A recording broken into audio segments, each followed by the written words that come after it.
Perfect. Dito. Yeah. Yeah. Hindi, Asawa ko na, mas maganda kung yan. Yeah. Hindi siya kita eh. Yan. Tapos ikaw baka mangawit ka rin. Yeah. Kawawa naman si Chris. Kaya nga. Kawawa patungan. Pwede ka rin namang lumabak. Ganyan. Parang ano na? Parang Dr. Kwako. Naglaro mo na lang. Dr. Kwako ah. Okay.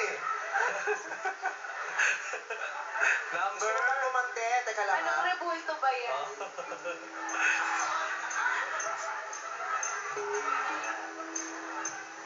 Tatlo na lang kayong natitira. Bako, bakit hindi mo yun? Ang pangit nung tabihin niya.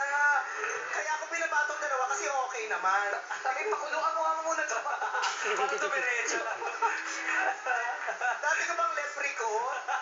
Hindi na ako yan, di ba? Ano ka ba? Ang pangit nito. Parang gamit na gamit. Siguro lagi nagpupulto. Okay, Kamay pa to, paano ostrich? Paano manok? Di ba yung paano manok? Okay, ang hawak ni Puso ng gatong sa taay.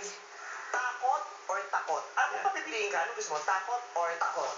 Takot po. Takot. Yes po. Takot. Bakit? Bilang isang guro,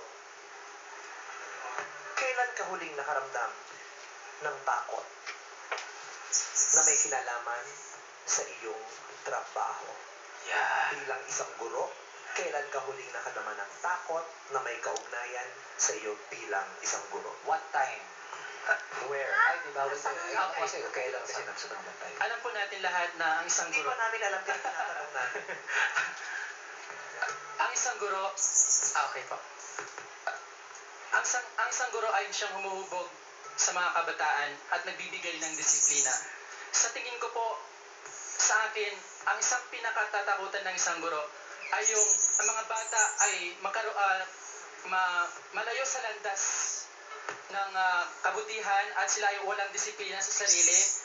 At kung sakali na sila man ay magkaroon ng ganitong at kung sakaling sila man ay magkaroon ng hindi magandang disiplina, sa amin pong mga guro nakasalalay ang kanilang pong kaugalian o katangian. Thank you so much. Maraming salamat, Sir. Ang ating teacher. Thank you, Sir Vince pala, na may letter H, parang Vince. Oras naman para pakitaan mo kami ng iyong talent. Ready ka na ba? Ay, paalisin mo muna itong tatlo na. Maraming salamat mga handles. Dapat ganyan pa rin ang exit nyo. Konektado ka. Plants versus zombies lang ang pets mo.